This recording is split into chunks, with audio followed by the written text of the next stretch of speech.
Panda, panda, panda, panda. I got broads in Atlanta, just to me in the family. Credit cards and the scammers.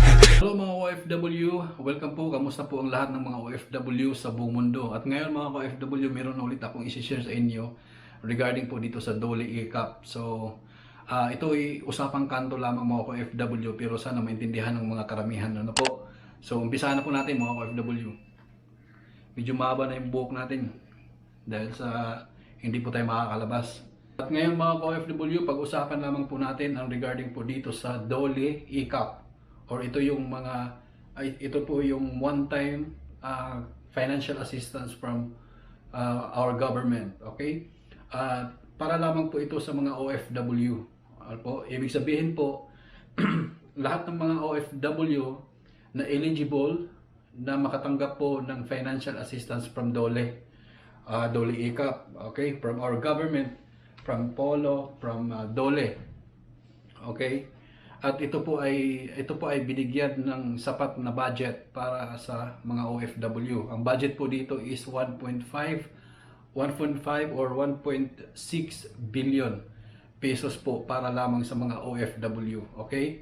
Nag-upload na po ako nung nakaraang araw or last week regarding po sa Dole E-Cup kung sino lamang po yung kung sino po yung eligible, okay? Pasensya na mga OFW, lahat po ng ini-impose ng ating government ay mayroon pong mga requirements. So normal po 'yan, talagang may mga requirements para po hindi masayang or hindi masayang ang budget na inilaan ng gobyerno ng government para sa mga OFW. Alam naman po natin na puro palabas po ang pera ng government natin ngayon dahil nga sa ating inatupag or sa ating kinakalaban na crisis ngayon regarding COVID-19.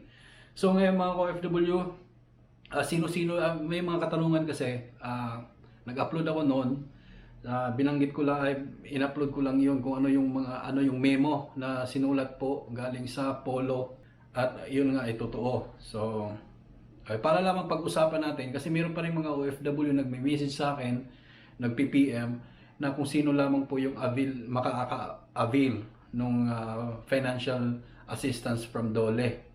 Okay?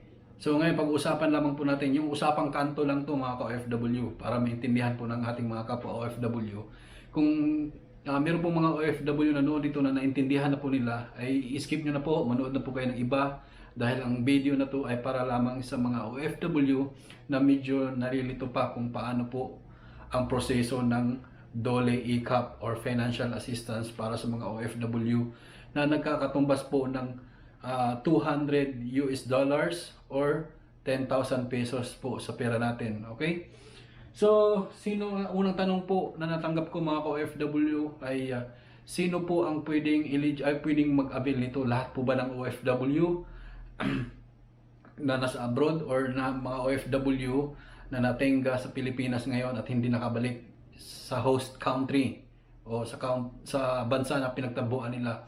So unang-una mga OFW ay sagot po dyan ay hindi. So hindi lahat ng OFW ay makaka-avail po ng financial assistance from Dole. Okay? Sino lamang po ang makaka-avail nito?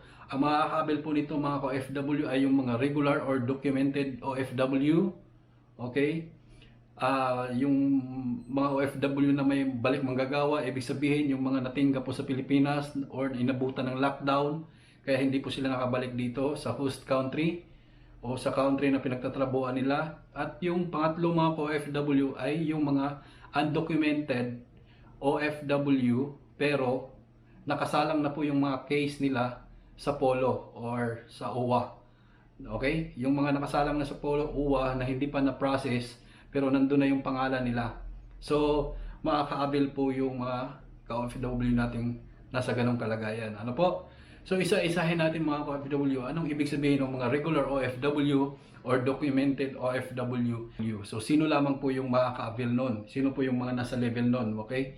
Baka isipin po ng lahat ng mga OFW na lahat ng mga regular OFW or documented OFW ay makaka-avail ng $200 or 10,000 pesos. Hindi po mga OFW.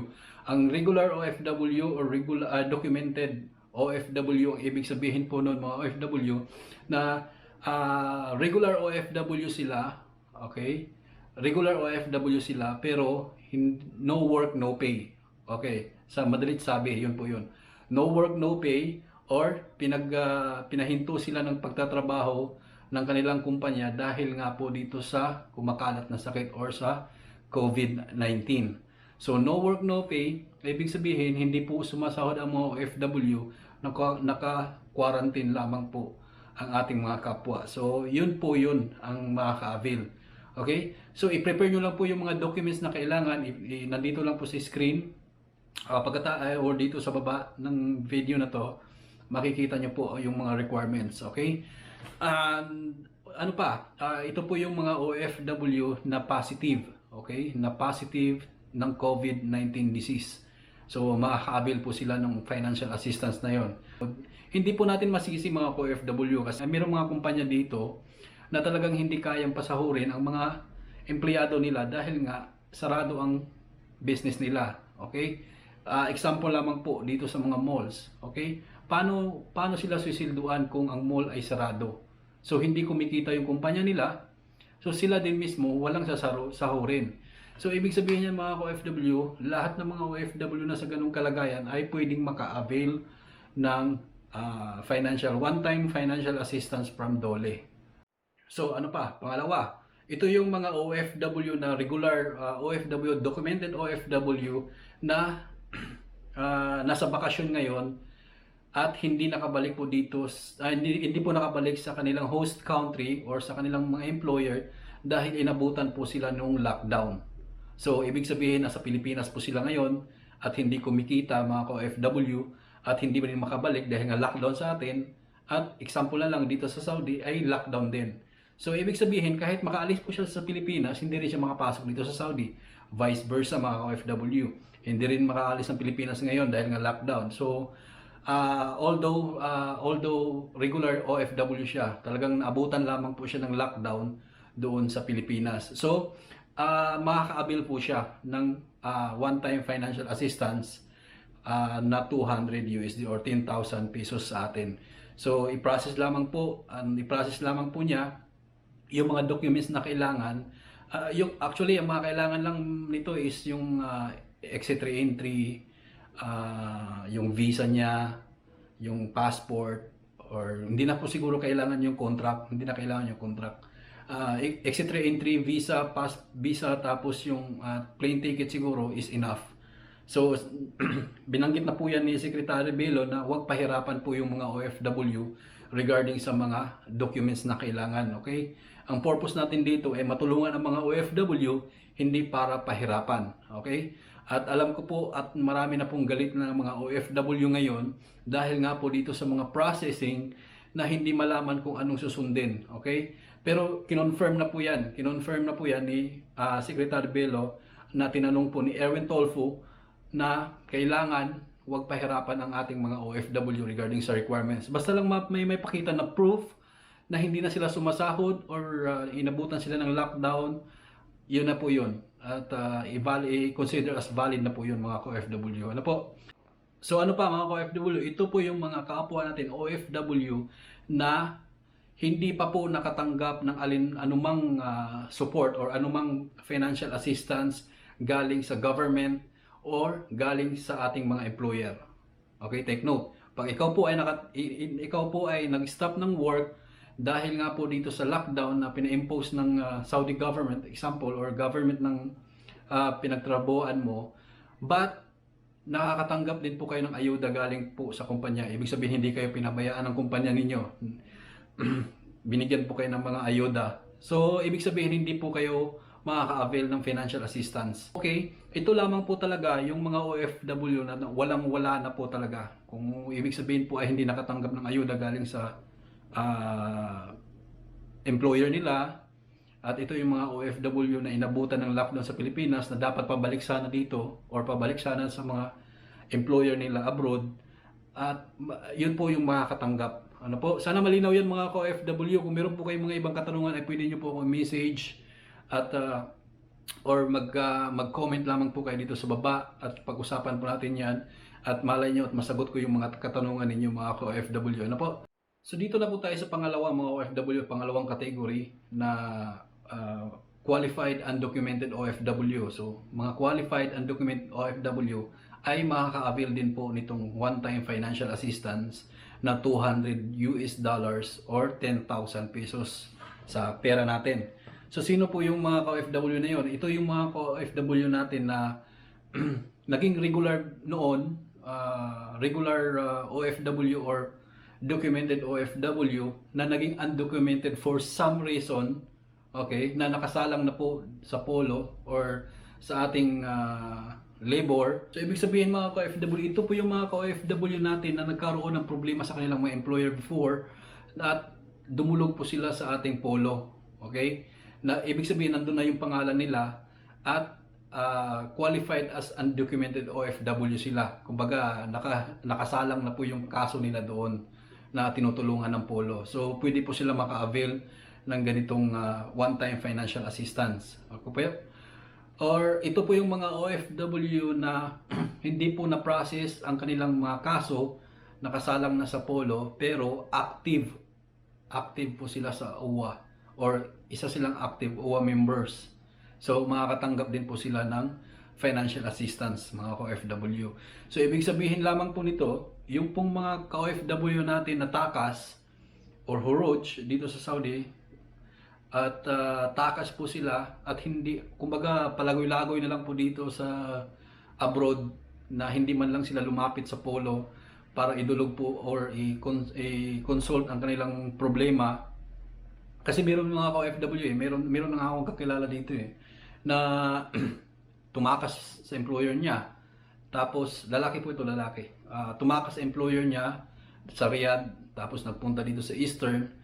At dito, nagtrabaho na lang po siya, sideline. So, ibig sabihin mga ka-OFW, hindi po nailapit sa polo yung kaso niya. So, ibig sabihin, hindi siya qualified undocumented. Kasi walang record siya doon sa polo na may ganun siyang kaso. So, sana medyo magulo, pero sana naunawaan yung mga ka-OFW. Ito lamang po yung mga ka-OFW na qualified undocumented OFWs. So sila po yung mga OFW nagkaroon ng problema sa employer for whatever reason, pero yung pangalan nila ay nakasalang na po doon sa polo. Kumbaga pinaprocess na po yung problema nila para maanuhan ng tulong or anong mang tulong sa kanila o pauwiin ba sila or ganon. Basta yun yung mga ganong kaso. Ano po? Sila po yung makakatanggap ng financial assistance. Or kung sino po yung mga OFW na naging undocumented pero active member po siya ng OWA. Okay? Makakatanggap din po siya ng one-time financial assistance galing po sa polo or dito sa DOLE. So dito na po tayo sa pangatlo mga ka-OFW, panghuli. So ito po yung tinatawag nilang sa kategory na to ay balik manggagawa. So from the word itself, balik manggagawa, ito po yung ito po yung mga ka-OFW nga nabanggit ko kanina na na-stuck, na inabutan ng lockdown sa Pilipinas. So sila po yung mga nasa Pilipinas ngayon na hindi makabalik or naka-schedule na dapat na pabalik dito or pabalik ng abroad, pabalik sa kanilang employer na hindi po nakabalik dahil inabutan po ng lockdown na inimpose ng government or ng country. Okay? Example. Example po dito ay mga OFW, kailan ba nag-lockdown sa atin? April 14, okay? April 15. So, April 15, kung ang OFW ay nasa bakasyon ng that time at pabalik na po sana siya ng April 16 or April 17 onwards, ay hindi po siya nakabalik dahil nga inabutan siya ng lockdown.